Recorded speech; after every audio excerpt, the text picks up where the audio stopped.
அதுவும் பெற்றோர்களுடைய பாசத்தை சொன்னாங்க பாருங்க. இந்த அப்பாக்கெல்லாம் ஒவ்வொரு காலேஜா அந்த 12th முடிச்ச உடனே தேடி அலைவாங்க பாருங்க, எந்த காலேஜில் சேர்க்கலாம், எந்த பள்ளியில சேர்க்கலாம். இந்த தவமாய் தவமருந்துல ஒரு பாட்டுல கொடுத்துருப்பான் பாருங்க, அவ்வளவு அழகா சொல்லியிருப்பான். பள்ளி கூடும் நான் போகையில பம்பரமாதேனோ ஓடு வேண்டா, வாத்தியார நானும் கண்டு புட்டா வணக்கம் சொல்லி நல்லா பாடுவேண்டா.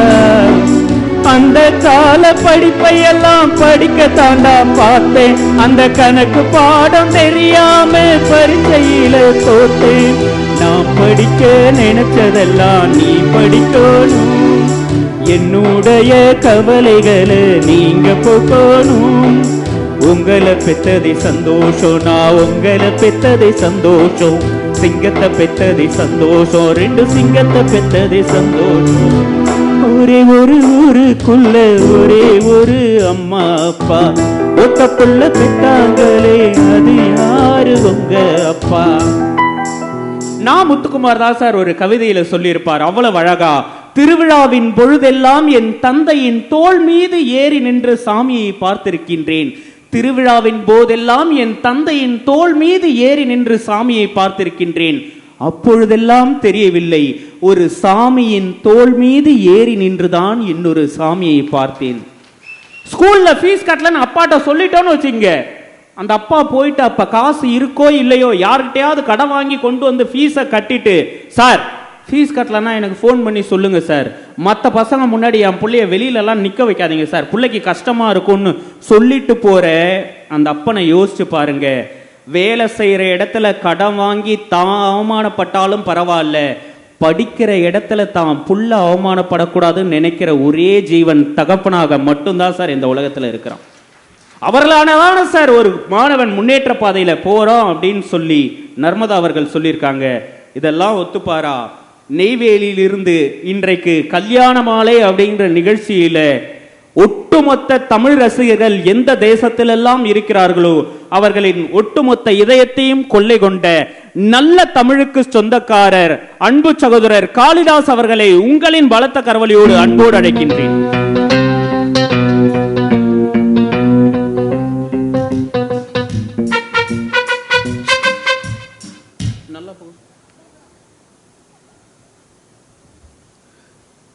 கல்யாண மேளை மேடையில் பேசிக்கொண்டிருக்கக்கூடிய எனக்கு இதுபோன்று கற்றோர்கள் நிறைந்த மேடையிலும் பேசுவது பெரும் மகிழ்ச்சி அளிக்கிறது. என்ன காரணம் தெரியுமா? மணி 10 இருக்குன்னு நினைக்கிறேன். இந்த நேரத்திலையும் நாற்காலிகள் முழுவதும் தலை நிரம்பவில்லை என்றாலும் நல்ல தமிழ் நிரம்பி இருக்கிறது. நடுவர் அவர்களே, எந்த மாவட்டத்திற்கும் இல்லாத ஒரு தனி சிறப்பு எப்போதும் நம் கடலூர் மாவட்டத்திற்கு உண்டு. என்ன காரணம் தெரியுமா? என்ன காரணம்?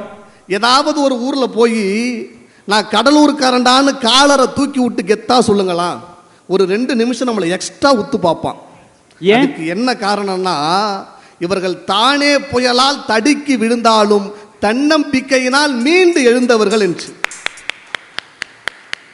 ஒரு கவிஞன் தான் அழகாக சொல்லுவான்.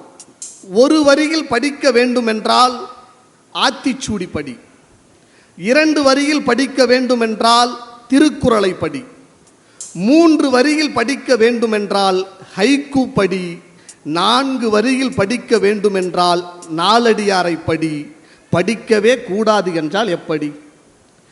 எதையாவது படிக்க வேண்டும் என்பதற்காகவே, புத்தகத்தை வாசிப்பதற்காகவே புத்தாக்கத்தோடு நடைபெற்று கொண்டிருக்கக்கூடிய இந்த புத்தக திருவிழாவிற்கு வருகை புரிந்திருக்கக்கூடிய உங்கள் அனைவருக்கும் என் வாழ்த்துக்களும் வணக்கங்களும்.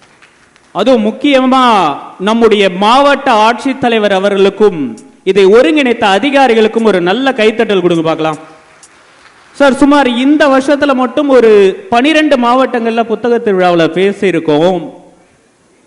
நிகழ்ச்சிக்கு வந்துட்டீங்களா? ஊருக்கு வந்துட்டீங்களா? எத்தனை மணிக்கு வரீங்க? எப்போ வரீங்க? சர்க்கியூட் ஹவுஸ் வந்துட்டீங்களா? சாப்பிட்டீங்களா? மேடைக்கு வரீங்களா? மேடம் பேசிட்டு இருக்காங்க, பர்வீன் சுல்தானா மேடம் பேசிட்டு இருக்காங்க. அவங்க எப்படி 8:15 மணி வரைக்கும் பேசுவாங்க போல இருக்குது, உங்களுக்கு நேரம் அதுக்கப்புறம் தான் கொடுப்போம் போல இருக்கு அப்படின்னு ஒவ்வொரு செகண்டும் நிகழ்ச்சியை பற்றி அவ்வளவு ஆர்வமாகவும் அவ்வளவு ஒருங்கிணைப்போடும் நடத்தி கொண்டிருக்கின்ற அதிகாரிகள் வசம் ஒப்படைக்கின்ற ஒரு ஆட்சித்தலைவர் இருக்கின்ற மாவட்டமாக கடலூர் மாவட்டம் இருக்கு. தமிழ்நாட்டில் நாற்காலிகளின் மீது அமர்ந்து பட்டிமன்றம் பேசிக் கொண்டிருக்கக்கூடிய நடுவர்களுக்கு மத்தியில் நாகரிகமான நகைச்சுவையின் மீதும் நல்ல கருத்துக்களின் மீதும் அமர்ந்து பட்டிமன்றம் பேசிக் கொண்டிருக்கக்கூடிய நடுவர் அவர்களே, நன்றிப்பா. தான் பயணிக்கக்கூடிய இதை சொல்லும் போது ஒருத்தர் 2 பேர் கை தட்டி இருக்கலாம்ல, எனக்கு மனசு எவ்வளவு கஷ்டமா இருக்கும். பரவாயில்ல. தான் பயணிக்கக்கூடிய பட்டிமன்ற மேடைகளையும் பொது மேடைகளிலும் தனி மேடைகளிலும் பேச்சை வியாபாரத்திற்காக பேசாமல் விழிப்புணர்வுக்காக பேசிக் கொண்டிருக்கக்கூடிய பேச்சாளர் உள்ளிட்ட இந்த அவையை வணங்கி, நடுவர் அவர்களே, நல்ல ஒரு தலைப்பு. இன்றைய காலகட்டத்தில் மாணவர்களின் முன்னேற்றத்திற்கு முக்கிய காரணம் பெற்றோர்களா ஆசிரியர்களா? நீங்க ஆரம்பிக்கும் போதே சொன்னீங்க தனியார் பள்ளி வேற அரசு பள்ளி வேறன்னு சொல்லிட்டு. நான்லாம் அரசு பள்ளியில் படித்தவங்க. தனியார் பள்ளிக்கும் அரசு பள்ளிக்கும் இருக்கக்கூடிய வித்தியாசம் என்ன தெரியுமா? உங்க பிள்ளைய எங்க கிட்ட அனுப்புங்க, நாங்க கலெக்டர் ஆக்குறோம். உங்க பிள்ளைய எங்க கிட்ட அனுப்புங்க, நாங்க வக்கீல் ஆக்குறோம். உங்க பிள்ளைய எங்க கிட்ட அனுப்புங்க, நாங்க டாக்டர் ஆக்குறோம் அப்படின்னு சொன்னா அது தனியார் பள்ளி. உங்க பிள்ளைய எங்க கிட்ட அனுப்புங்க, நாங்க நல்ல மனிதர் ஆக்குறோம்னு சொன்னா அதுதான் நம்ம அரசு பள்ளி. ஆனா அரசு பள்ளியை பத்தி சாதாரணமா நினைச்ச கூடாது. ISROவில் சாதித்த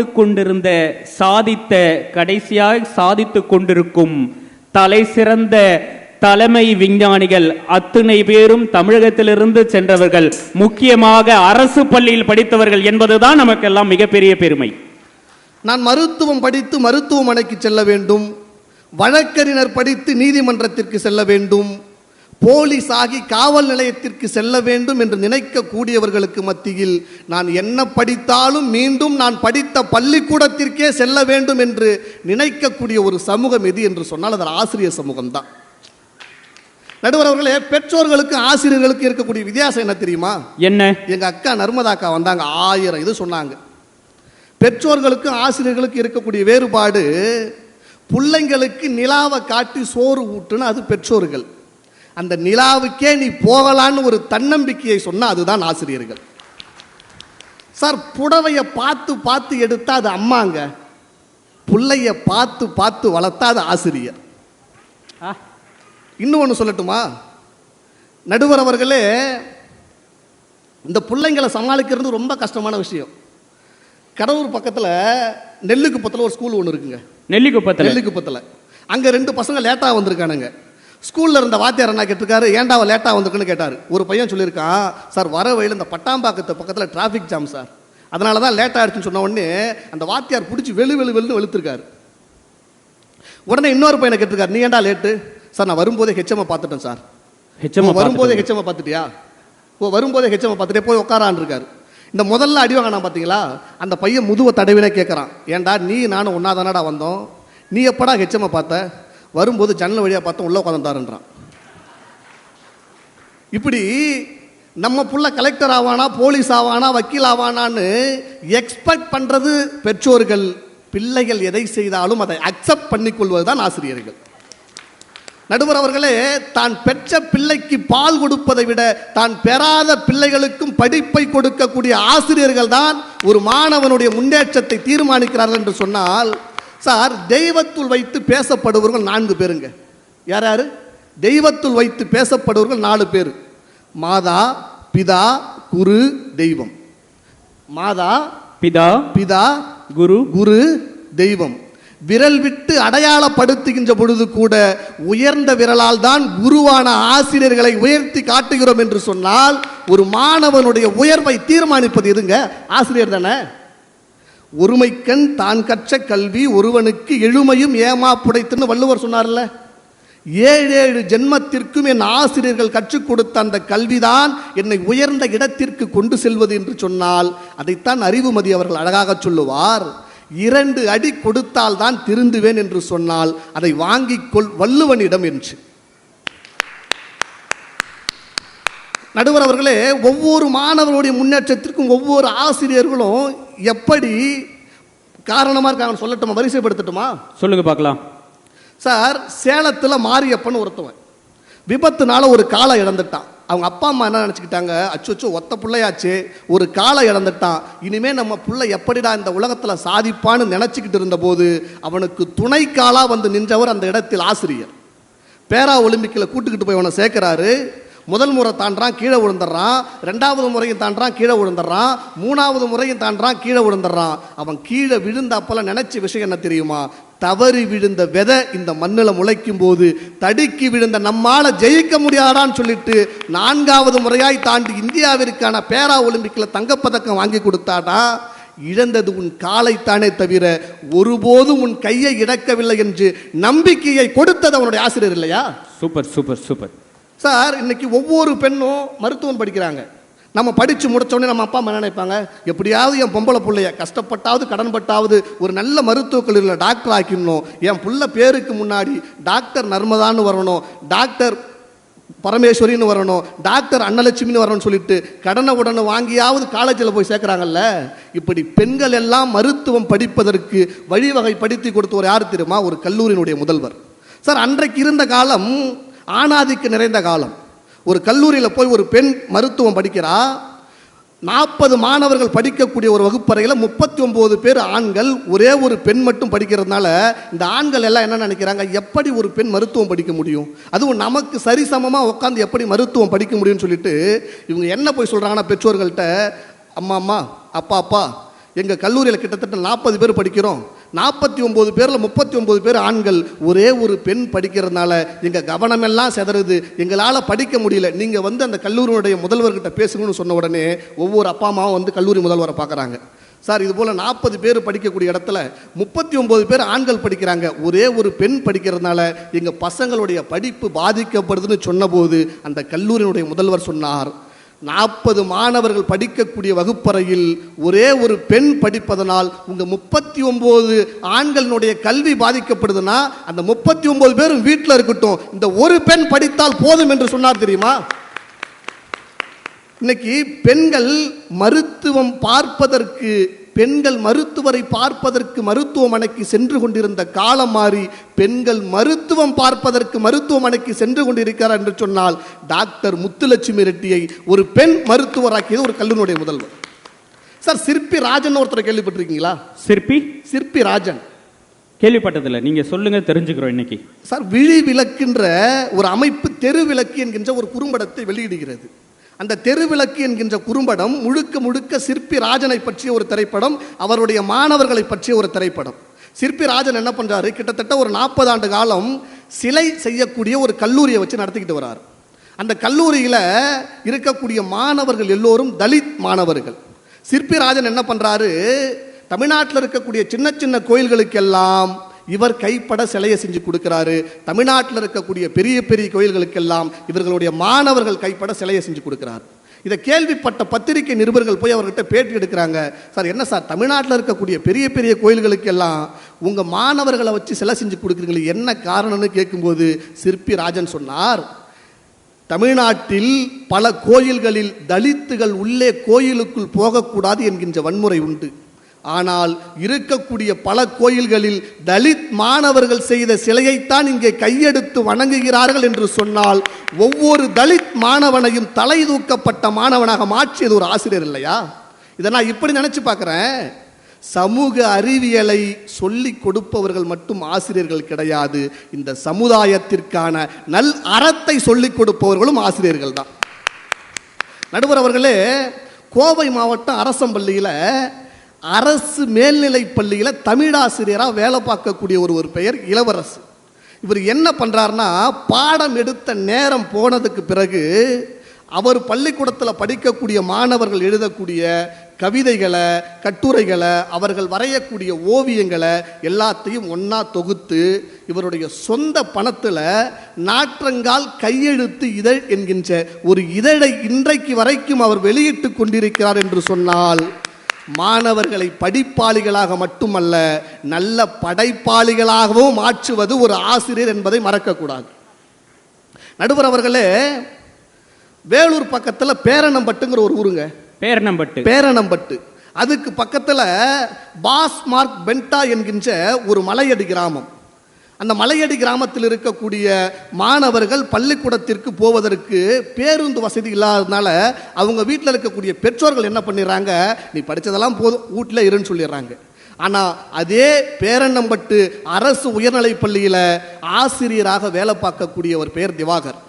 இவர் என்ன பண்ணுறாருன்னா, அவருடைய சொந்த பணம் 1,10,000 ஒரு ஆட்டோ வாங்குறாரு. ஒரு ஆட்டோ வாங்கி காலையில் அந்த மாணவர்களை பள்ளிக்கூடத்துக்கு கூட்டுக்கிட்டு வர்றதும், திரும்ப பள்ளிக்கூடம் முடிஞ்சு மாலையில் அந்த மாணவர்களை கூட்டுக்கிட்டு போய் வீட்டில் விடுறதும், ஒரு ஆட்டோ ஓட்டுநராக ஒரு ஆசிரியர் மாறி இருக்கிறார் என்று சொன்னால் அதை விட சிறந்தது என்ன தெரியுமா? அவர்கிட்ட போய் பத்திரிகை நிருபர்கள் பேட்டி எடுக்கிறாங்க.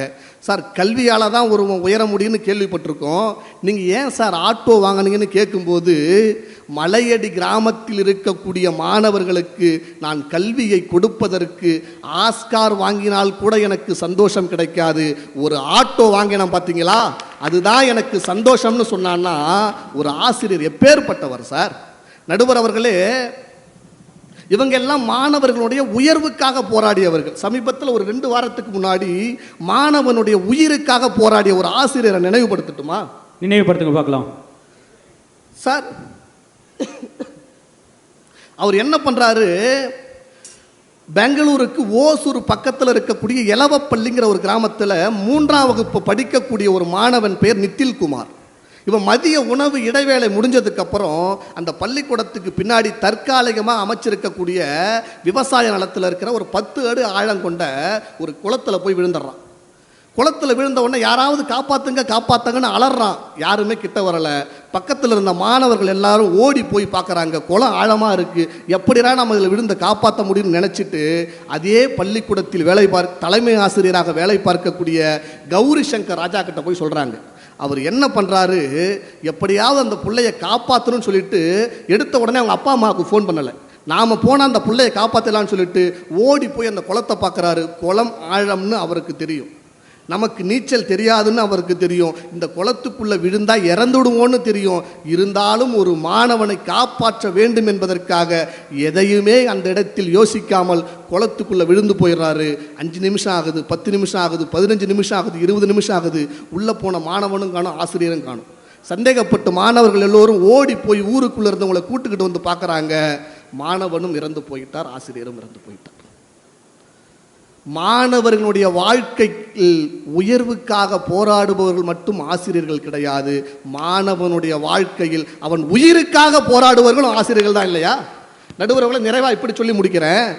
முதல் பட்டதாரின்னு கேட்டால் யாரை சொல்லுவீங்க? உங்கள் வீட்டில் அப்பா படிச்சிருந்தா அவரை முதல் பட்டதாரின்னு சொல்லுவீங்களா? ஃபர்ஸ்ட் டைம் யார் அந்த வீட்டிலேருந்து டிகிரி வாங்குறாங்களோ அவங்க தான் முதல் தலைமுறை பட்டதாரி. ஆனால் உண்மையான முதல் பட்டதாரி யாரு தெரியுமா? யார்?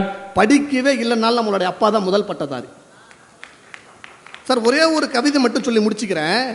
பட்டா மாற்றத்திற்காக என் தாத்தாவோடு அலுவலகம் சென்றிருந்தேன்.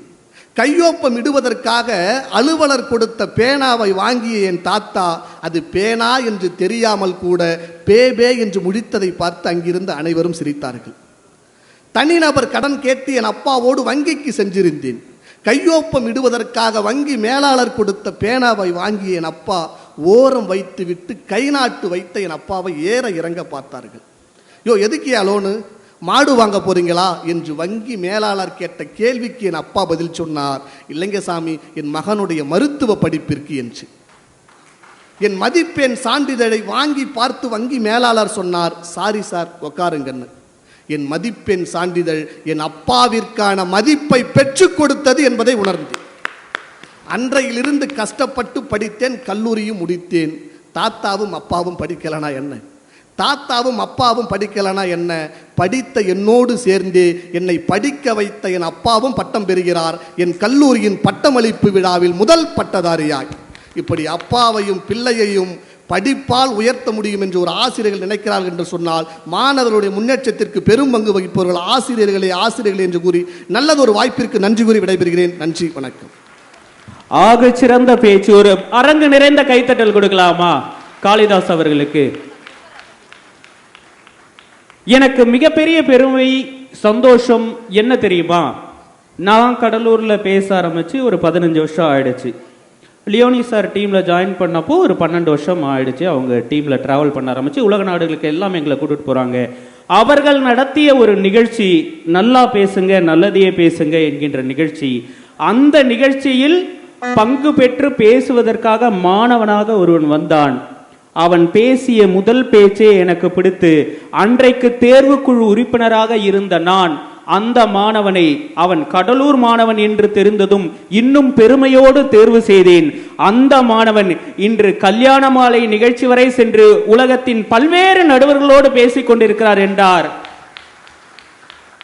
இப்ப கடலூர்ல 2 பேச்சாளர் இருக்கும் அப்படின்னா என்ன அர்த்தம்னா, கடலூர்ல இருக்க அரசு அதிகாரிகள்லாம் இனி ஈரோடு, மதுரை, கோயம்புத்தூர், சென்னையில மட்டும்தான் நல்ல பேச்சாளர்கள்லாம் இருக்காங்க, கடலூர்ல இல்லை அப்படின்னு நினைக்காம எங்களுக்கு எப்படி முதல் வாய்ப்பை கொடுத்து மேடை ஏற்றினீர்களோ இதை தொடர்ந்து செய்ய வேண்டும் என்று உங்கள் அத்தனை பேரையும் கேட்டுக்கொண்டு காலத்தின் திருச்சியில 3 பேர் இருக்கிறீங்களாமா, பரவாயில்லம்மா, கடலூர்ல 2 ஆம்பளை பிள்ளைங்க இப்பதான் வந்திருக்கிறோம், எங்களை பார்த்துட்டு இன்னும் கடலூர்ல இருந்து நிறைய மாணவர்கள் அடுத்த புத்தக திருவிழாவில் பங்கேற்பார்கள் அப்படின்னு சொல்லி காலத்தின் அருமை கருதி திருச்சி மணப்பாறை லலிதா பரமேஸ்வரி அவர்களை உங்களின் பலத்த கரவொலியோடு அன்போடு அழைக்கின்றோம். முக்கியமா எங்களை தேர்வு செய்த அதிகாரிகளுக்கு ஒரு நல்ல கைத்தட்டல் கொடுத்துருங்க பார்க்கலாம். ஏன்னா எத்தனையோ ஆண்டுகளா எங்களுக்கு இந்த ஏக்கம் இருந்திருக்கு. கடலூர்ல இருந்து நாம போய் எல்லா மாவட்டங்கள்லையும் பேசுறோம், ஏன் கடலூர்ல இருக்க நமக்கு அந்த அங்கீகாரத்தை கொடுக்க கூடாது என்று கேள்வி எழுப்பிய பொழுது இந்த முறை பொறுப்பில் இருந்த அதிகாரிகள் அத்தனை பேரும் கொடுத்துதான் பார்ப்போமே, கடலூர்ல இருக்கிறவங்க பேசட்டுமே அந்த மேடையில, கடலூர்ல இருக்கிற மேடை கடலூர்ல இருக்கிறவங்க இல்லாம யாருக்கு கொடுக்க போறோம் அப்படின்னு சொல்லி தேர்வு செய்ததற்கு மிகப்பெரிய நன்றி. வண்ண தமிழுக்கு சாய்வில்லை, வங்காள விருடாவருக்கு ஓய்வில்லை. எழுத்துக்களை உடுத்தி கொண்ட என்னுயிர் தமிழே, உன் சுவையை உச்சரிக்க உச்சரிக்க உயிர் தலைக்கும் முன்னால் 1000 சூரியன்கள் கண்விழிக்கும். எந்த மொழி எழுதினாலும் எழுத்தாணி வெறும் பொருள்தான், எந்த மொழி எழுதினாலும் எழுத்தாணி வெறும் பொருள்தான். தமிழே, உன்னை மட்டும் எழுதுகையில் அது உயிர் பெறுகிறதே உன் திருவருள்தான். உன்னை பற்றி பேச உன்னையே வணங்குகிறேன், சிறகு முளைத்த வார்த்தைகளால் செந்தமிழை தொடங்குகிறேன். நல்ல ஒரே ஒரு தடவை கைத்தட்டல் மட்டும் கொடுங்க. உண்மையாகவே அன்பான ஒரு ஊரு கடலூர், ஊர்லயே ஊரு பேர் கொண்ட ஒரு ஊரு கடலூர். நல்ல கைத்தட்டல் கொடுங்க. தானே புயலை பத்தி கடலூர் மாவட்டத்தில் இருக்கிற 2 பேர் வந்து பேசினாங்க.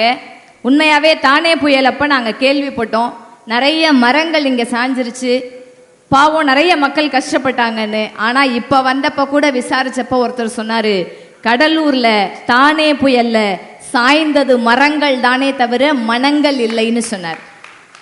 உண்மையாவே அப்பேற்பட்ட அற்புதமான ஒரு விஷயம் லலிதா. கடலூருக்கு நிவாரண உதவி கொடுப்பதற்காக போர்வை, பிஸ்கெட் எல்லாவற்றையுமே எடுத்துக்கொண்டு சென்னையிலிருந்து பெருநகரங்களிலிருந்தெல்லாம் லாரி எல்லாம் வந்தது. ஆனால் எங்கே நிவாரண பொருட்களை ஏற்றி சென்றாலும் அந்த லாரிகள் காலியாகத்தான் திரும்ப சென்றது. கடலூருக்கு வந்த லாரிகள் மட்டும் தேங்காவை சுமந்து கொண்டுதான் திரும்பி சென்றது. கண்ணீரோடு இருக்கும் பொழுது கூட வெறுங்கையோடு அனுப்பாத ஒரு மாவட்டம் கடலூர் மாவட்டம் என்பதுதான் நமக்கெல்லாம் மிகப்பெரிய பெருமை. உண்மையாகவே அற்புதமான ஒரு புத்தக திருவிழா. 10 மரங்களோட சேர்ந்து நம்ம வளர்ந்தோம்னா ஒரு மரமா நம்மளால மாற முடியாது. 10 பறவைகளோட சேர்ந்து நம்ம பறந்தோம்னா 11வது பறவையா நம்மளால மாற முடியாது. 10 புத்தகங்களை நாம் படித்தால் 11வதாக ஒரு புத்தகமாகவே நாம் மாற்றப்படுவோம்னு சொன்னா அப்பேற்பட்ட புத்தகத்திற்கு இருக்கிற பவர் வேற எதுக்கும் கிடையாது. இப்ப என்ன இங்க பிரச்சனை? இல்லம்மா, பெற்றோர்களா ஆசிரியர்களான்றது பிரச்சனை. உங்களுக்கு என்ன பிரச்சனை? எனக்கு பல பிரச்சனை வாழ்க்கையில. நான் என்ன கேட்கிறேன், ஒரு பழமொழியே இருக்கு, வாத்தியார் புள்ள மக்கு புள்ள. ஆமாவா இல்லையா? ஆமான்னா கைத்தட்டுங்க, கேள்விப்பட்டவங்க கைத்தட்டுங்க. வாத்தியார் புள்ள மக்கு புள்ள. எங்க தமிழ் வாத்தியார் உட்கார்ந்து இருக்கிறாரு, குறுகுறுன்னு பாக்குறாரு. நானா எழுதி வச்சுட்டு போனேன். இதுக்கு முன்னாடி சொன்னாங்க வாத்தியார் புள்ள மக்கு புள்ள, எல்லாரும் சொன்னாங்க அரசு பள்ளி அரசு பள்ளி. யார் யாரையோ ஏன் பெருமையா சொல்லணும்? இந்த மேடையை இப்பொழுது அலங்கரித்திருக்கக்கூடிய நம்ம 7 பேருமே அரசு பள்ளியில படிச்சவங்க தான். நல்லா கைத்தட்டல் கொடுங்க. இல்லைன்னு சொல்ல முடியுமா? வாத்தியார் பிள்ளை மக்கு பிள்ளைன்னு ஏன் தெரியுமா சொல்றேன்? இந்த ஆசிரியர்களை கண்டாவே எனக்கு காண்டாவதுக்கு ஒரே ஒரு விஷயம் இருக்குது. ஆமா, எனக்கு ஒரு ஆசிரியரோட பிள்ளை தான் எனக்கு ரொம்ப க்ளோஸ் ஃப்ரெண்டு. ஒரு நாளும் ஸ்கூலுக்கு அதுவும் சீக்கிரம் வராது, நானும் சீக்கிரம் போனதில்லை. ஆனா அது மட்டும் அவங்க அம்மாவோட ஸ்கூட்டியில ஏறிக்கிட்டு அந்த சைடு கேட்டு வழியா உள்ள போயிருங்க, விட்டுருவாங்க, என்னைய வச்சு செய்வாங்க. டெய்லியும் பாதிக்கப்பட்டிருக்காங்க. என்ன பார்சியாலிட்டி நான் கேட்கிறேன். ஆசிரியர்கள் வாழ்க்கையில எத்தனை பேரை உருவாக்குறோம்? ஒரே ஒரு விஷயம் சொல்றேன், நல்லா கேட்டுக்கங்க. எல்லா பெற்றோரும் சத்தியமா ஆசிரியரா இருக்கணும்ன்ற அவசியம் இல்லை. எல்லா பெற்றோரும் ஆசிரியரா இருக்கணும்ன்ற அவசியம் இல்லை. ஆனா எல்லா ஆசிரியரும் சத்தியமா பெற்றோரா இருப்பாங்க தானே? இல்லைன்னு மறுக்க முடியுமா? அது சொன்னாங்க, நாங்க பிள்ளைங்களுக்கு எவ்வளவு சொல்லி கொடுக்குறோம், எவ்வளவு அள்ளி கொடுக்குறோம். ஒரே ஒரு விஷயம் சொல்லவா? என் அணியில நர்மதா சொல்லிட்டு போன மாதிரி ஃபர்ஸ்ட் பெஞ்சில் உட்காந்துருக்கிற புள்ளதான் உங்களுக்கெல்லாம் ராசா விட்டு கண்ணுக்குட்டி. கடைசியில் இருக்கிறத பார்த்தாவே எரிச்சல் தான் எல்லாருக்கும். ஒரே ஒரு விஷயம் சொல்றேன், நல்லா எழுதி வச்சுக்கோங்க. 90 100 மார்க் வாங்கின பிள்ளை எல்லாமே அந்நிய நாட்டுக்காக வேலைக்கு போயிடும். 40 50 வாங்கினதா இந்திய நாட்டில் வேலை செய்யும். இல்லன்றத மறந்துடாதீங்க. ஆனா ஒரு விஷயம் தெளிவான உண்மை என்ன தெரியுமா? எத்தனை வருஷம் கழிச்சு பள்ளிக்கூடத்திற்கு திரும்பி போனாலும் இந்த முதல் மதிப்பெண் எடுத்த மாணவனை கூட அந்த ஆசிரியர்கள் மறந்து விடுவார்கள். ஆனா அந்த லாஸ்ட் பெஞ்சில் உட்கார்ந்து சேட்டை பண்ணா பாத்தியா, அவனை மட்டும் ஆசிரியர்கள் மறந்ததா வரலாறே கிடையாது. அதேதான். நான் என்ன கேட்கிறேன், பிடி பீரியட்னு ஒன்று ஸ்கூல்ல இருந்தது, நமக்கெல்லாம் தெரியும் 90s கிட்ஸுக்கு. இன்னைக்கு 2K கிட்ஸ் எதுக்காவது பிடி பீரியட்னா என்னன்னு தெரியுமா? பிடி பீரியட்னா ஒன்று மேக்ஸ் டீச்சர் கடன் வாங்கிடுவாங்க, இல்லைன்னா கெமிஸ்ட்ரி டீச்சர் கடன் வாங்கிடுவாங்க. மனசாட்சியை தொட்டு சொல்லுங்க, ஒரு பிடி பீரியட்ல கூட ஒரு பிள்ளைய கூட நீங்க விளையாட விட்டது இல்லையே. தமிழன் தாங்க விளையாட்டுலயே வாழ்க்கையை வச்சான். பல்லாங்குழி யோசிச்சு பாருங்க, இருக்கிற இடத்துல இருந்து எடுத்து இல்லாத இடத்துல கொடுப்போம். இருக்கிறவன் இல்லாதவனுக்கு கொடுக்கணும்னு சொன்னது பல்லாங்குழி விளையாட்டு. பச்சை குதிரைன்னு ஒரு விளையாட்டு, பொம்பளை பிள்ளைய சேர்த்துக்க மாட்டாங்க, இந்த பசங்க மட்டும்தான் விளையாடுவாங்க. ஒருத்தனை குனிய வச்சு இன்னொருத்தனை தாண்டி போவாங்க. என்ன தெரியுமா சொல்லி கொடுத்தது பச்சை குதிரை விளையாட்டு? ஒருத்தன் வாழ்க்கையில முன்னேற நீ குனிஞ்சாவது அவனுக்கு வழி விடுன்னு சொல்லி கொடுத்ததுங்க பச்சை குதிரை விளையாட்டு. ஒரு விளையாட்டு ஸ்கூல்ல விளையாட விடுறீங்களாம்மா? என்ன டைம் இல்லை. யோசிச்சு பாருங்க, ஒரு விளையாட்டையும் பிள்ளைங்களை விளையாட விடுறதில்ல. கபடினா என்னன்னு தெரியல, நொண்டினா என்னன்னு தெரியல, பாண்டினா என்னன்னு தெரியல, ஒண்ணுமே தெரியல. இதுக்கு மேல இன்னொரு விஷயம் சொல்லவா? பிள்ளைங்களை நாங்க வீட்டில் வளர்க்கறது சரியில்லையா? நான் என்ன கேட்கிறேன், பிள்ளைங்களை நாங்க வளர்க்கறது சரியில்லைல்ல. இன்னைக்கு கடைசி ஒரு 10 வருஷம் வரலாறு எடுத்து பாருங்க. எல்லா பெற்றோரும் மார் தட்டி பெருமையோட சொல்றாங்க, என்ன தெரியுமா? என் புள்ள 2.5 வயசுல 1330 திருக்குறளை சொல்லி உலக சாதனை படைச்சிருக்கு. என் பிள்ளைக்கு தமிழ்நாட்டில் இருக்கிற அத்தனை மாவட்டங்களும் தெரியும். என் புள்ள கண்ணை மூடிக்கிட்டு அந்த ஸ்மெல்லிங் சென்ஸ் மூலியமா கலர் என்னன்றத சொல்லுது. அத்தனையும் சொல்லி கொடுக்குறவங்க பெற்றோர். ஆனா ஸ்கூல்ல என்ன பண்றீங்க?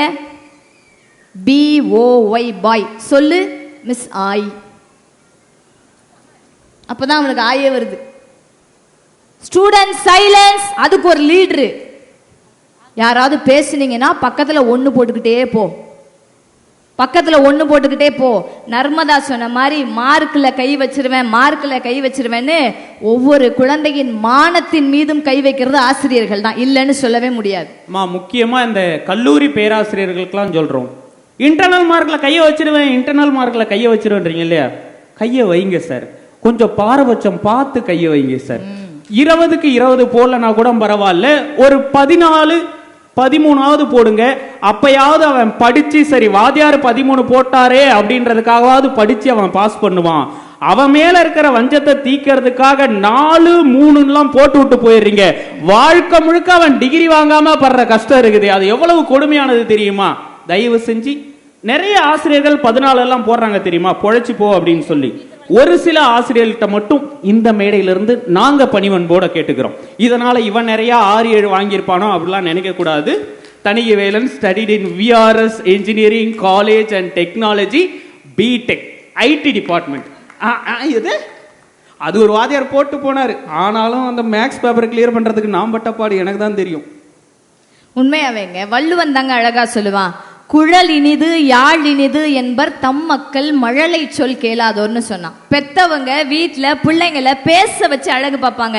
என் பிள்ளை அம்மா சொல்லிருச்சு, என் பிள்ளை அப்பா சொல்லிருச்சு, எங்க அத்தை சொல்லு, தாத்தா சொல்லு, பாட்டி சொல்லு, இத்தனையும் பேச வச்சு வீட்டுல அழகு பார்த்து ஒரு பிள்ளைய அழுவாத பத்திரமா உன்னை ஸ்கூல்ல மிஸ் பாத்துக்குவாங்கன்னு சொல்லி போய் விட்ட அடுத்த நிமிஷம் சைலண்ட், பேசக்கூடாது.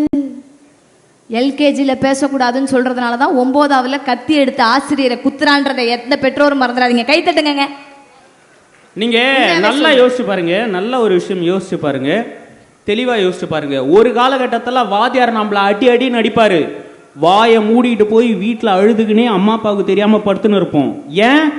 சொன்னோம்னா நம்ம வீட்டில் அதுக்கு மேலே அடி விடுவோம், எதுக்கு உங்கள் வாத்தியார் அடிச்சாருன்னு சொல்லிட்டு. ஸ்கூலில் கொண்டு போய் விடும்போதே பேரண்ட்ஸ் என்ன சொல்லி விடுவாங்க தெரியுமா? கண்ணு, காது, வாய் மூணத்தை மட்டும் விட்டுருங்க சார், தோலை உரிச்சு எடுங்க சார்னுவாங்க. ஆனால் இன்னைக்கெல்லாம் எப்படி மாறிடுச்சுன்னா, ஒரே ஒரு பிள்ளைய கருவேப்பிலை கொத்தாட்டம் பெற்று வச்சுக்கிறேன். அடிக்கிறதுக்கு இன்னைக்கெல்லாம் ஸ்கூலில் அடிக்க வேணாம் சார், வாத்தியார் அடிக்கிறதுக்கு கையை ஓங்கினா போதும். என்ன கையை ஓங்குற? சன் நியூஸில் வரணுமா? கேஸ் கொடுக்கவா? எங்கள் அப்பாவுக்கு ஃபோன் பண்ணவா?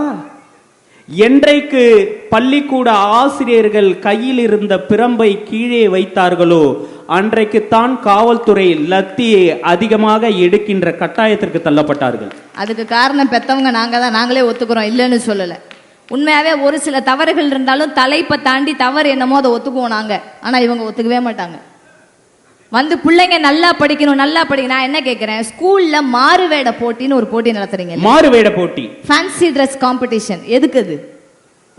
நல்ல தலைவர்கள் மாதிரி பல்வேறு வேடங்களை தரித்து அவர்களை போல மேடையில் நின்று அவர்களை போல பேசி பரிசு யாருக்கு கிடைக்குதோ அதுதான் மாறுவேட. 1.5 மாசம் ஒரு பிள்ளைய முழுசா தயார் பண்ணி 3 நிமிஷம் அந்த பிள்ளை பேசுறதுக்கு நாங்க 30 நாளா தெருவா அலைஞ்சு ஊரா அலைஞ்சு கிடைக்காத பொருள்லாம் ஆன்லைன்ல ஆர்டர் போட்டு அதை கொண்டுட்டு வந்து, நீ காந்திஜி மாதிரி வேஷம் போட்டு வா, நீ நேருஜி மாதிரி வேஷம் போட்டு வா, நீ காமராஜர் மாதிரி வேஷம் போடு, அன்னை தெரசா மாதிரி வேஷம் போடு, இத்தனை வேஷத்தையும் போட சொல்லி நாங்க பிள்ளைய கொண்டு வந்து நிப்பாட்டுறோம்.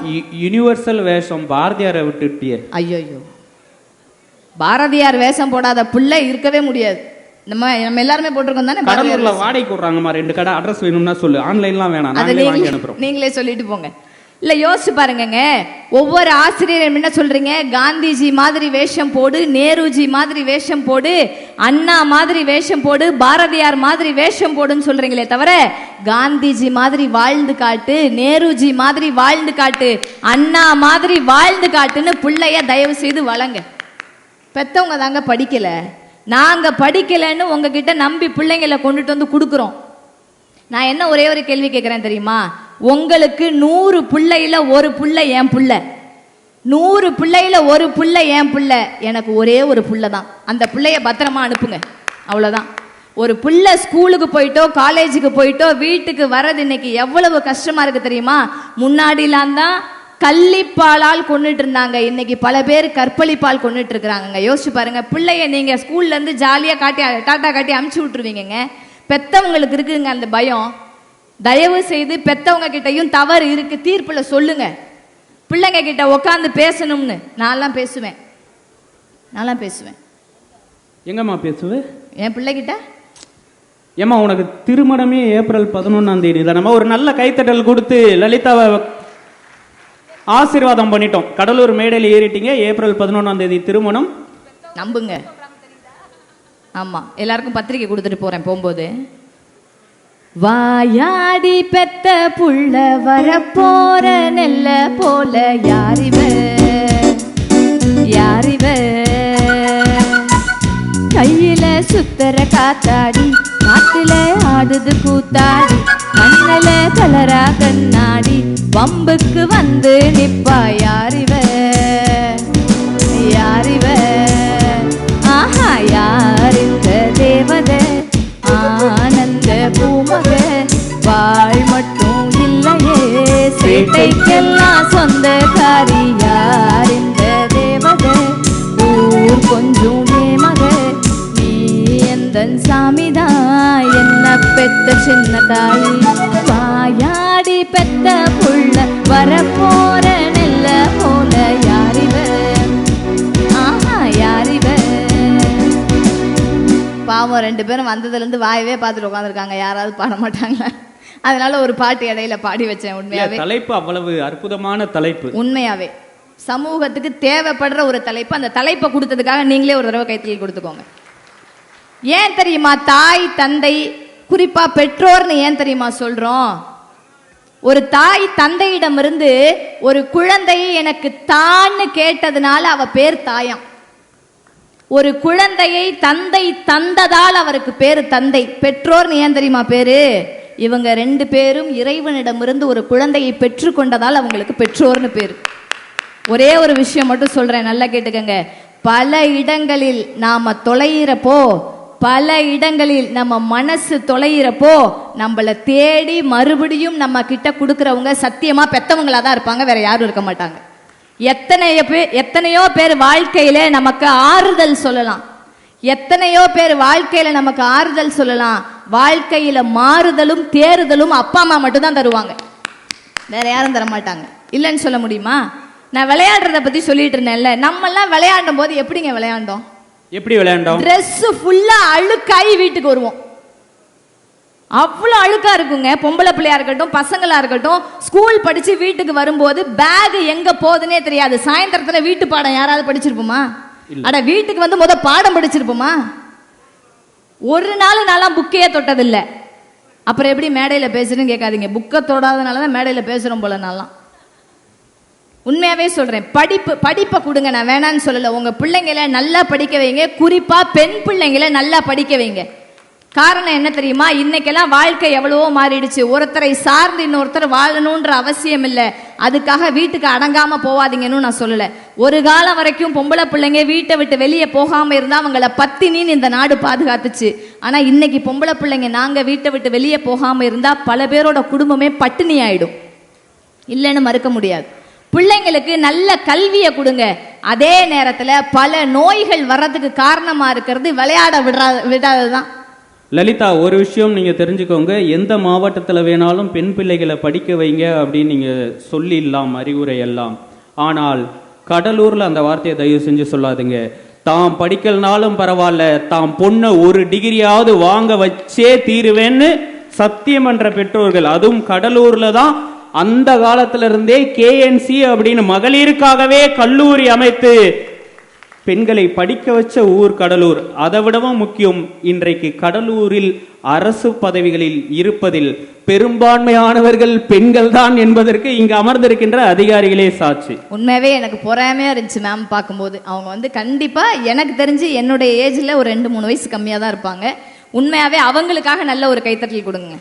எவ்வளோ ஒரு பெரிய பதவியில் இருக்காங்க. அவங்க கிட்ட மற்றவங்க ரொம்ப அமைதியா பொறுமையா அப்படி 2 அடி தள்ளி நின்று பேசும்போதே ரொம்ப பெருமையா இருந்தது. சே, இந்த வாய்ப்பெல்லாம் நம்ம தவற விட்டுட்டோமே. நான்லாம் அதுக்கு நல்லா படிக்கணும்.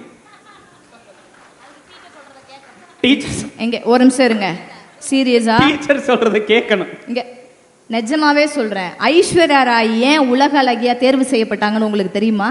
ஏன் லலிதா? ஏன் அந்த போட்டியில நான் கலந்துக்கல. ஓன் டீம் தான்மா. அக்கா, நம்ம திருச்சி கலெக்டர் காது கேட்கலையா? வாயாடி பெத்த புள்ள நான் தான். இல்ல யோசிச்சு பாருங்க, உண்மையாவே குழந்தைங்களுக்கு நிறைய ஊக்கத்தை கொடுக்கறது சத்தியமா பெத்தவங்களா தான் இருப்பாங்க. பிள்ளை ஸ்கூல்ல இருந்து அழுதுகிட்டே வரட்டுமே, அம்மா சொல்லுவா, ஏன் அழுவுற, என்னாச்சு, உன்னை அடிச்சிட்டாங்களா, சரி கவலைப்படாத, நான் உனக்கு லட்டு செஞ்சு தரேன், நான் உனக்கு குலோப் ஜாமுன் செஞ்சு தரேன், நான் உனக்கு பூந்தி வாங்கி தரேன்னு குழந்தைங்களை அழுகிறத நிப்பாட்டி தேர்தல் தர்றது சத்தியமா பெத்தவங்களா தான் இருப்பாங்க. ஸ்கூல்ல ஒரு பிள்ளை அழுவட்டும், அந்த பிள்ளை அழுதாலும் சரி, ஃபீஸ் கட்டலைன்னா ஒரு பிள்ளைய அவமானப்படுத்தி வெளியில நிக்க வச்சு அசிங்கப்படுத்தி அந்த பிள்ளை மார்க் கம்மியாயிட்டா அத்தனை பேர் முன்னாடி இவன்லாம் படிக்கிறான், உனக்கெல்லாம் என்ன கேடு, இத்தனையும் செய்யறது சத்தியமா ஆசிரியரா மட்டும்தான் இருப்பாங்க. நிர்வாகமா? டீச்சர் பாவமா? டீச்சர் பாவமா? பாவமான டீச்சர்னா பல லட்சம் சம்பளம் வாங்குறாங்க. ஆகவே டீச்சர் பாவம் இல்ல. யோசிச்சு பாருங்க, நிறைவா இப்படி சொல்லி நிறைவு செய்யறேன். இன்னைக்கு எத்தனையோ பிரக்யானந்தா யோசிச்சு பாருங்க, இந்த உலகத்துல மிக சிறந்த புகைப்படம்னு ஒரு புகைப்பட கலைஞர் எடுத்தாரு. அதை மிக சிறந்த புகைப்படம்னு சொன்னாங்க. என்ன தெரியுமா? பிரக்யானந்தா செஸ் சாம்பியன்ஷிப் அப்படி வின் பண்ணிட்டாரு. எல்லாரும் போய் பேட்டி எடுக்கிறாங்க. கிட்டத்தட்ட 200-300 தொலைக்காட்சிகள்ல இருந்து மைக்கு போய் அப்படி நின்றுட்டு இருக்கு அவர் முன்னாடி. அப்படி மக்கள் எல்லாம் அவர் என்ன பேச போறாருன்னு எதிர்பார்த்து காத்துக்கிட்டு இருக்காங்க. அந்த பையனுக்கு பேச கூட தெரியல. உலகில் மிகச்சிறந்த புகைப்படம்னு எதை தெரியுமா எடுத்தாங்க? அந்த பிரக்யானந்தா இப்படி ஃபேஸ் பண்ணி மைக்க நின்றுட்டு இருக்கிறாரு, அவங்க அம்மா இவரை ஃபேஸ் பண்ணி இப்படி நிக்கிறாங்க. அப்படியே கற்பனை செஞ்சு பாருங்களேன். அந்த தாய் இப்படி ஏக்கத்தோட நின்னாங்க. இங்க இருந்து புகைப்பட கலைஞர் அந்த தாயுடைய முகத்தை அப்படி போட்டோ பிடிச்சு போட்டாரு. உலகின் மிக சிறந்த புகைப்படம்னு ஏன் தெரியுமா அதை அறிவிச்சாங்களாம்? உலகத்துல இருக்கிற எல்லாரும் என் நாட்டுக்காரன் வின் பண்ணிட்டான்டா, உலகத்துல பெருமை என் நாடுதான்டா, பெரிய விஷயம்டான்னு மார்த்தட்டி நம்ம எல்லாம் நின்னப்போ ஒரு தாய் ஏக்கத்தோட பார்த்தாலாம், என் புள்ள கஷ்டப்பட்டு இவ்வளவு நேரம் விளையாண்டுச்சு, 5 மணி நேரமா தண்ணியாவது குடிச்சுதான் தெரியலையேன்னு தாய் ஏக்கத்தோட பார்த்தாலாம். யோசிச்சு பாருங்களேன். ஒவ்வொரு ஓட்டப்பந்தயம் நடந்தாலும் சரி, ஸ்கூல்ல டான்ஸ் காம்படிஷன் இருந்தாலும் சரி, எதுவா இருந்தாலும் சரி, பெத்தவங்க கீழே நின்று டான்ஸ் ஆடி காட்டுவாங்க. ஸ்கூல்ல டீச்சர்ஸ் டான்ஸ் ஆடி காட்டுவோம்னு சொல்லாதீங்க. இல்லம்மா, பெரும்பான்மையான ஸ்கூல்ல டீச்சர்ஸ் தான் 40-50 பிள்ளைய ஏறி ஆட வச்சுட்டு அந்த பிள்ளை ஆடி முடிச்சோடனே கீழே ஓடு, அடுத்து 40-50 பிள்ளை மேலே ஏறி ஆடுன்னு சொல்றது மட்டும்தான் ஆசிரியருடைய வேலையா இருக்கும். பெத்தவங்க என்ன பண்ணுவாங்க தெரியுமா? என் புள்ள டான்ஸ் ஆடி முடிச்சோடனே கூட்டு வந்து அதை ஆசுவாசப்படுத்தி தண்ணி கொடுத்து அதை தொடச்சு விட்டு 40 பேர்லயே நீ மட்டும்தான் தங்க அழகா ஆடினன்னு சொல்றது அப்பா அம்மாவா தான் இருக்கும். வேற யாராவும் இருக்க முடியாது. அவ்வளவுதான். எந்த குழந்தையும் நல்ல குழந்தைதான் மண்ணில் பிறக்கையிலே அவன் நல்லவனாவதும் தீயவனாவதும் அன்னை வளர்ப்பினிலே தான், ஆசிரியர் வளர்ப்பினில் இல்லை என்பதை நீங்கள் தீர்ப்பாக தர வேண்டும் என்று சொல்லி தந்த வாய்ப்புக்கு நன்றி பாராட்டுகிறேன். நன்றி, வணக்கம். அடிச்சு துவம்சம் பண்ணிட்டாங்க. 4 பேச்சாளர்களும் நல்லா பேசினாங்க இல்லையா? ஒரு நல்ல கைத்தட்டல் கொடுத்து பாராட்டலாம் சார். தீர்ப்பு ஒரு 5 நிமிஷத்துல சொல்லிடலாம். எல்லாரும் வீட்டுக்கு போகணும், நம்மளும் சாப்பிடணும் இல்லையா? 5 நிமிஷத்துல முடிச்சிடலாம். ஒன்றும் இல்லை சார். ஒரு வாத்தியார் கிளாஸ்ல பாடம் நடத்திட்டு இருக்கிறாரு. பறவை எப்படி பறக்கும் அப்படின்றத போர்டில் வரைஞ்சி போட்டு நடத்துறாரு. ரெக்கை இப்படி விரிச்சா பறக்கும், இந்த எலிவேஷன்ல அது பறக்கும், 20 பறவையா 30 பறவையா எப்படி சேர்ந்து பறக்கும் அப்படின்றதெல்லாம் வகுப்பறையில பாடம் நடத்துறாரு. நடத்தி முடிச்சுட்டு மாணவர்களை கேட்கிறாரு, புரிஞ்சுதா அப்படின்றாரு. புரியல சார் அப்படின்றாங்க. அந்த வாத்தியார் 5வது படிக்கிற பசங்க எல்லாரையும் கூட்டிட்டு பீச்சுக்கு போறாரு. இங்க பாருங்கடா, இப்படித்தான் அந்த பறவை பறக்கும், இப்படிதான் 20 பறவையா 30 பறவையா ஃபார்மேஷன்ல பறக்கும், அது ரெக்கை இப்படி விரிக்கும் பொழுது காற்றை கிழித்து கொண்டு மேல் நோக்கி செல்லும் அப்படின்னு அந்த ஆசிரியர் பாடம் நடத்துறாரு. அதை நேர்ல பார்த்த அந்த மாணவனுக்கு இரவெல்லாம் தூக்கம் வரல. மறுநாள் போயிட்டு அந்த ஆசிரியர்கிட்ட கேட்கிறான், சார் அந்த பறவையே இப்படி பறக்குதே, அதே மாதிரி மனுஷனும் பறக்க முடியுமா அப்படின்னு கேட்கிறான். டேய், மனுஷனும் பறக்கலாண்டா, ஆனா அதை பத்தி எல்லாம் தெரிஞ்சுக்கணும் அப்படின்னா நீ நல்லா படிக்கணும். அப்படின்னா நான் நல்லா படிக்கிறேன் சார், என்னெல்லாம் படிக்கணும்ன்றான். பிசிக்ஸ் படிக்கணும்டா, அதை சார்ந்த கல்வி எல்லாம் படிக்கணும்னா நீ நல்லா படிக்கணும் அப்படின்றான். அன்றைக்கு 5ஆம் வகுப்பில் அந்த மாணவன் முடிவு செய்கின்றான், நான் பிசிக்ஸ் படிப்பேன் காலேஜில், இதை சார்ந்த படிப்பை படிப்பேன், ஒவ்வொரு மனிதனும் விண்வெளியில் எப்படியெல்லாம் பறக்க வேண்டும் என்கின்ற அறிவை நான் வளர்த்து கொள்வேன். அன்னைக்கு 5ஆம் வகுப்பில் அந்த மாணவன் முடிவு செய்கின்றான். 5ஆம் வகுப்பில் முடிவு செய்ததை போலவே அந்த மாணவன் பிசிக்ஸை தேர்ந்தெடுக்கின்றான் தனது முதல் பாடமாக கல்லூரியில். அதே மாணவன் விண்வெளி சார்ந்த ஆராய்ச்சி படிப்புகளை படித்து முடிக்கின்றான். அவனுக்கு கற்றுக் கொடுத்த ஆசிரியரின் பெயர் சிவசுப்பிரமணிய ஐயர்.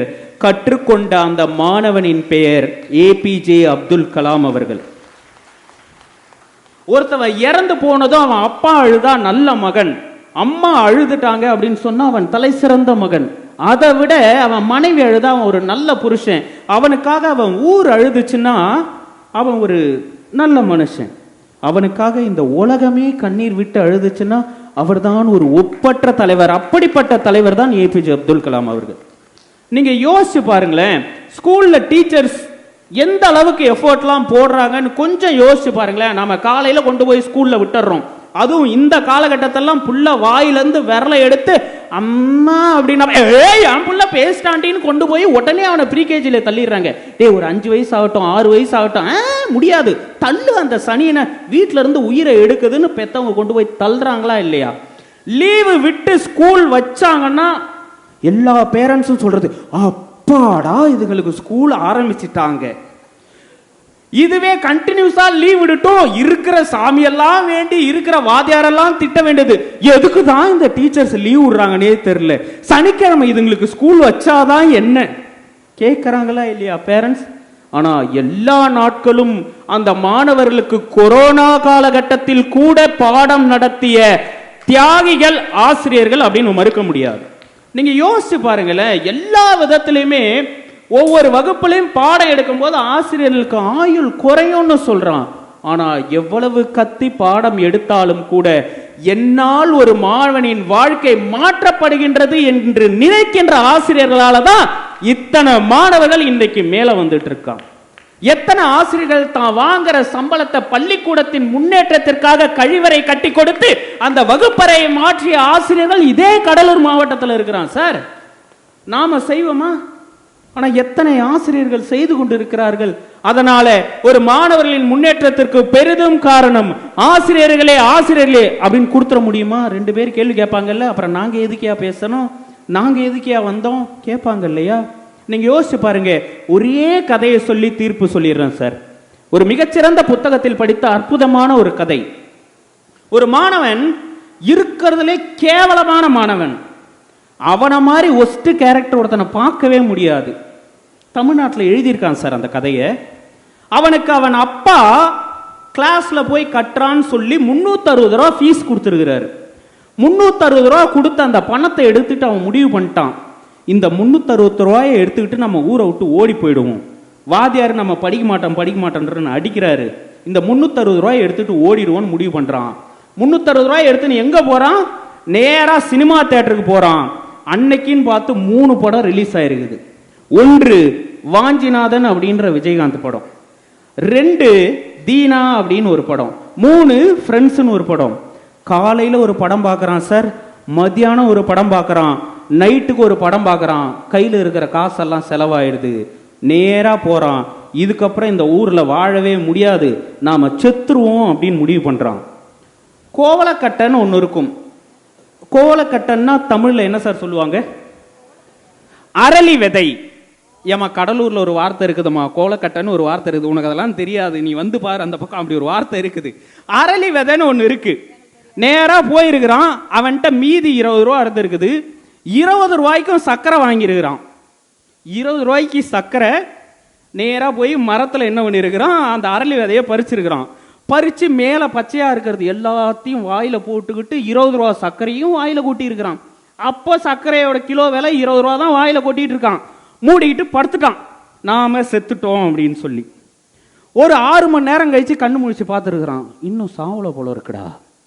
அப்புறம் தான் அவனுக்கு தெரிஞ்சிருக்கிறது, உள்ள இருக்கிறத சாப்பிட்டாதான் சாவோம், வெளியே இருக்கிறது பச்சையா இருக்கிறத சாப்பிட்டா சாவ மாட்டோம்னு அவனுக்கு தெரியல.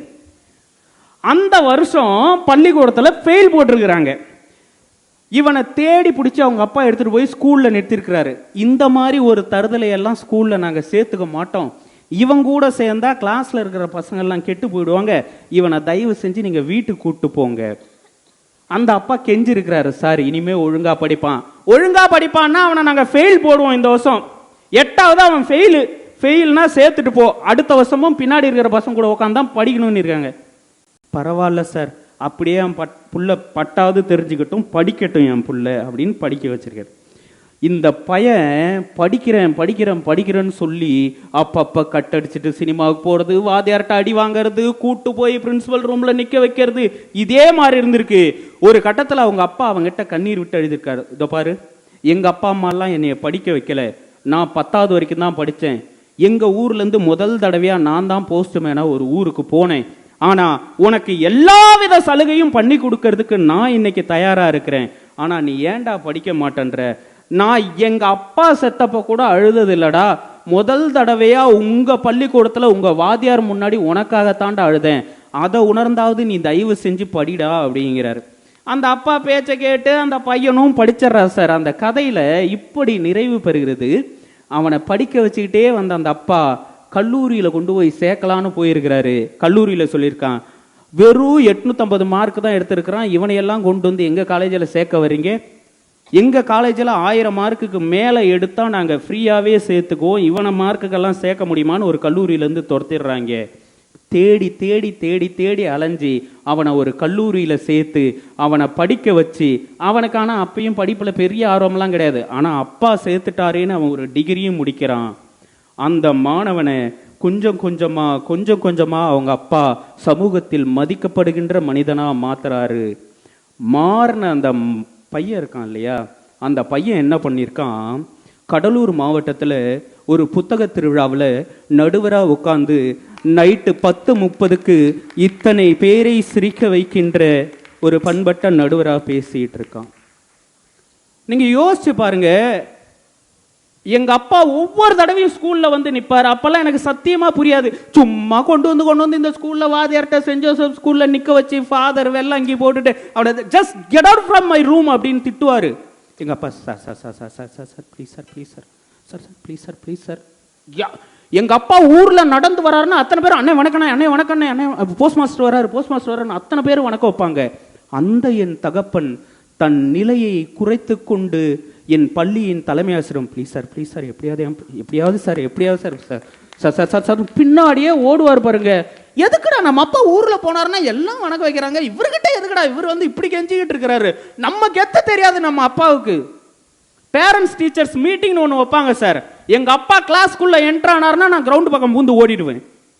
வாதியார் இருக்கிற வரலாறு எல்லாம் எடுத்து சொல்லுவாரா? சொன்ன உடனே எங்க அப்பா வந்து கேட்பாரு, ஏண்டா நான் உள்ள வந்தோடனே நீ பாட்டுக்கு ஓடி போயிட்ட, உங்க வாதியார் எவ்வளவு கம்ப்ளைண்ட் பண்ணாரு தெரியுமா? பா அது பேரண்ட்ஸ் டீச்சர்ஸ் மீட்டிங், உங்களுக்குள்ள 1000 இருக்கும், அதுக்கு எதுக்கு நான் நடுவில் நின்றுக்கிட்டு அப்படியெல்லாம் பேசிட்டு இருந்தேன் இல்லையா? ஆனால் ஒன்றை புரிந்து கொள்ளுங்கள் நண்பர்களே, படிப்பு வராத மகனை புஷ் பண்ணி கொண்டு போய் ஒரு என்ஜினியரிங் காலேஜில் சேர்த்து அவனை என்ஜினியரிங் டிகிரி வாங்க வச்சார் இல்லையா எங்க அப்பா. ஆனால் நான் பள்ளிக்கூட காலத்திலிருந்து ஒவ்வொரு மேடையிலும் ஏறி பேசும்பொழுது அந்த கூட்டத்தில் ஏதாவது ஒரு ஓரத்தில் நின்று என் தகப்பன் கைத்தட்டி கொண்டே இருப்பார். நான் ஏதோ ஒரு தொலைக்காட்சியில ஏதோ ஒரு பேச்சரங்கத்துல பேசி அந்த நிகழ்ச்சி ஒளிபரப்பாகுதுன்னா தொலைக்காட்சியில எல்லாருக்கும் போனை போடுவாரு, என் புள்ள பேசுறான் பாருங்கன்னு. ஆனா ஒரு நாள் கூட அந்த மனுஷன் என்கிட்ட பாராட்டினதே கிடையாது தெரியுமா? நீ நல்லா பேசிட்டடா, சூப்பர்ரா அப்படின்னு ஒரு நாள் கூட என்கிட்ட அந்த மனுஷன் சொன்னதே கிடையாது. ஆனா ஊர்ல இருக்கிற எல்லாருக்கிட்டையும் அந்த மனுஷன் சொல்லிட்டு வருவான், சார் இந்த மனுஷன் ஏன் நம்ம கிட்ட பேசவே மாட்டேங்கிறாரு அப்படின்ற ஏக்கம் எனக்கு இருந்துகிட்டே இருக்கும். சத்தியமா தெரிஞ்சுக்கங்க, முதல் தடவையா திண்டுக்கல் ஐ லியோனி அவர்களுடைய மேடையில மதுரையில நான் பேசிட்டு வரேன் சார். ஊர்ல இருக்கிற அத்தனை பேரையும் வச்சு எங்க அப்பா எனக்கு மாலை போட்டு வரவேற்றார் சார். என் புள்ள திண்டுக்கல் ஐ லியோனி டீம்லயே பேசிட்டு வந்துட்டான் தெரியுமா அப்படின்னு.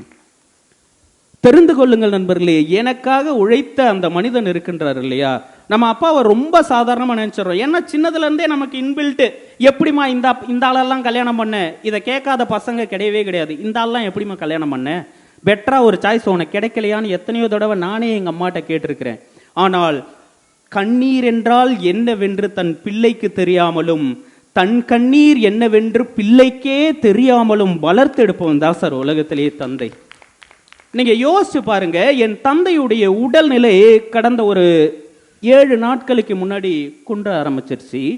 எங்க அப்பா எடுத்து அவர் போஸ்ட் ஆபீஸ்ல கட்டிக்கிட்டு வந்த பாஸ்புக், அவருடைய பென்ஷன் புக், இது எல்லாத்தையும் எங்க அம்மாட்ட கொடுத்து ஒரு வார்த்தை சொல்லியிருக்காரு, நான் ஊர்ல எவங்கிட்டையும் கடனே வாங்கல, அப்படி நான் வாங்கி இருந்த கடனை எல்லாம் அடைச்சிட்டேன்.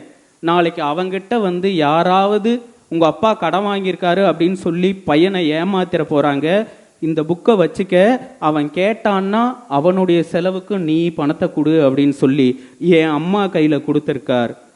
பேரன்பிற்குரியவர்களே, என் தந்தை இறந்து இது 7வது நாள். நீங்க யோசிச்சு பாருங்க, என்னால முடியவே முடியாதுன்னு சொல்லிட்டு அம்மா 24ஆம் தேதி முதல் முறையா புத்தக திருவிழாவில் பேச போறேன். எங்க அப்பாட்ட நான் சொல்லிட்டேன், அப்பா ஒவ்வொரு தடவை கோடை விழாவுக்கு புத்தக திருவிழாவுக்குலாம் வரும்போதெல்லாம் நீ கேப்பல்ல, எப்பவுமே நடுவரோட பேச்சாளரா ஓரத்துல இருந்து பேசுறல்ல, நீ எப்படா நடுவராய் மேடையில உட்காந்து பேசுவ, அந்த காலேஜ்ல பேசுனேன், இந்த ஸ்கூல்ல பேசுனேன், இந்த ஊர் கோவில் திருவிழாவெல்லாம் பேசுனேன்லாம் சொல்றல்ல, நம்ம ஊர்ல கடலூர்ல நீ எப்படா மேடையில நடுவரா உட்காந்து பேசுவ அப்படின்னு எங்க அப்பா கேட்ட கேள்விக்கு நான் அந்த இன்விடேஷன் இருக்கு இல்லையா, அந்த இன்விடேஷனை நானே ஒருங்கிணைச்சு என்னை கன்ஃபார்ம் பண்ணிட்டாங்க இல்லையா, அதை எங்க அப்பா உயிரோடு இருக்கும்போது காமிக்கிறேன். அப்பா 24ஆம் தேதி நான் மேடையில பேசுறேன்ப்பா, முன்னாடி சோஃபா போடுவாங்கப்பா, கலெக்டர் உட்கார்ந்துருப்பாருப்பா, அதிகாரிகள்லாம் உட்கார்ந்துருப்பாங்கப்பா, அவங்களுக்கு இணையா நீயும் முன்னாடி உட்கார்ந்துருப்பப்பா, நான் மேடையில பேசுவேன்ப்பா, நீ பாப்பப்பா அப்படின்னு சொன்னேன். ஏன் புள்ள 24ஆம் தேதி புக் ஃபேர்ல பேசுறானான்னு அந்த உடல்நிலையை குன்றிய தருவாயில் கூட என் அப்பா பல பேருக்கு போன் செய்து பேசினார் என்றால், ஒரு தந்தையின் கண்ணீரும் வலியும் எந்த பிள்ளையாலும் எந்த காலத்திலையும் புரிஞ்சுக்கவே முடியாது. நான் ஹாஸ்பிட்டல்ல போய் சேர்க்கும் போது அவங்க எல்லாம் என்ன பண்ணாங்கன்னா, இந்த ஸ்ட்ரெச்சரை இப்படி இழு, இந்த ஸ்ட்ரெச்சரை இப்படி போடு, இப்படி பேஷண்ட் இப்படி போடுங்க அப்படின்னு தள்ளிக்கிட்டே இருந்தாங்க. நான் பதறி எங்க அப்பா கையை பிடிச்சி கூடவே இருக்கிறேன். அப்போ அங்க சொல்றவங்க, எங்களுக்கு 1000 பேஷண்ட் வராங்க சார், 1000 பேஷண்ட்ல உங்க அப்பாவும் ஒருத்தர், அதுக்காக சும்மா வந்து கத்திக்கிட்டே இருக்காதீங்க, எங்க அப்பாவை இப்படி பிடிங்க, எங்க அப்பா கையை இப்படி பிடிங்க அப்படிலாம் சொல்லிட்டே இருக்காதீங்க அப்படின்லாம் சொல்றாங்க. நான் துடிச்சுக்கிட்டே இருக்கேன். இப்படி சொல்லி நிறைவு செய்யறேன். அந்த துடிச்சுக்கிட்டே இருந்த இல்லையா, அதுதான் பெற்றோர்கள். அவர்களை குணப்படுத்தி விட வேண்டும் என்று நினைத்து போராடி கொண்டிருந்தார்கள் இல்லையா, அவர்கள்தான் ஆசிரியர்கள்.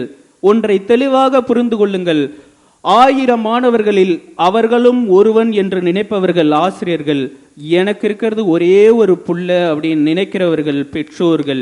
அதனால் 1000 பிள்ளைகளும் ஜெயிக்கணும், ஜெயிக்கலனாலும் பரவாயில்ல, யாரோ 4 பேர் ஜெயிச்சா போதும் என்கிட்ட படிச்சவங்க அப்படின்னு நினைக்கிறவர்கள் ஆசிரியர்கள். எத்தனை பேர் ஜெயிக்கலனாலும் பரவாயில்ல, என் புள்ள ஜெயிச்சே ஆகணும், அவன் இந்த சமூகத்தில் தலை நிமிர்ந்து நடக்க வேண்டும், அதுதான் எனக்கு பெருமை என்று நினைப்பவர்கள் பெற்றோர்கள் என்கின்ற காரணத்தினால் ஒரு மாணவனின் முன்னேற்றத்தில் ஆசிரியர்களின் பங்கு 49 மதிப்பெண்கள் என்றால் மாணவர்களின் முன்னேற்றத்தில் 51 மதிப்பெண்கள் பெற்று பெற்றோர்களே பெரிதும் காரணமாய் இருக்கிறார்கள் என்று சொல்லி என் தந்தையின் கனவை நிறைவேற்றிய இந்த மாவட்டத்தின் ஆட்சித்தலைவர், அரசு அதிகாரிகள், எனக்காக இதுவரையிலும் காத்திருந்து கரவொலி எழுப்பிய உங்கள் அனைவருக்கும் ஒன்றே ஒன்றை சொல்லி நிறைவு செய்கின்றேன். நான் இந்த நிகழ்ச்சிக்கு போக மாட்டேன், என்னால பேச முடியாது, எப்படிமா நான் மனசுல வலியை வச்சுட்டு அத்தனை பேரை சிரிக்க வைக்க முடியும் அப்படின்னு கேட்டப்போ, உன் அப்பா இறந்துட்டாரு, எங்க இருந்தாலும் அவர் உன்னைய வாழ்த்திக்கிட்டு இருப்பாருடா, நீ அந்த மேடையில பேசணும் தானே உங்க அப்பா ஆசைப்பட்டாரு, நீ போ பேசு, அந்த மேடையில நல்லபடியா பேசிட்டு வந்த அப்படின்னு சொன்னா உன் அப்பா சந்தோஷப்படுவார்னு சொல்லி இன்றைக்கு 7வது நாள் காரியம் நடந்து கொண்டிருக்கிறது என் வீட்டில். நான் பார்த்து கொள்கின்றேன், நீ சென்று வா அப்படின்னு என் தாய் அனுப்பி வச்சா இல்லையா. நம்ம அப்பனை விட உலகத்துல பெரிய சக்தி ஒண்ணு இருக்குது சார், அதுதான் சார் நம்ம தாய். அந்த தாயும் தந்தையும் தான் நம் முன்னேற்றத்திற்கு பெரிதும் காரணம் என்று சொல்லி வியக்க வைத்த அத்தனை ரசிகர்களையும் இருகரம் கூப்பிய அணியினரோடு வணங்கி விடைபெறுகின்றோம். நன்றி, வணக்கம்.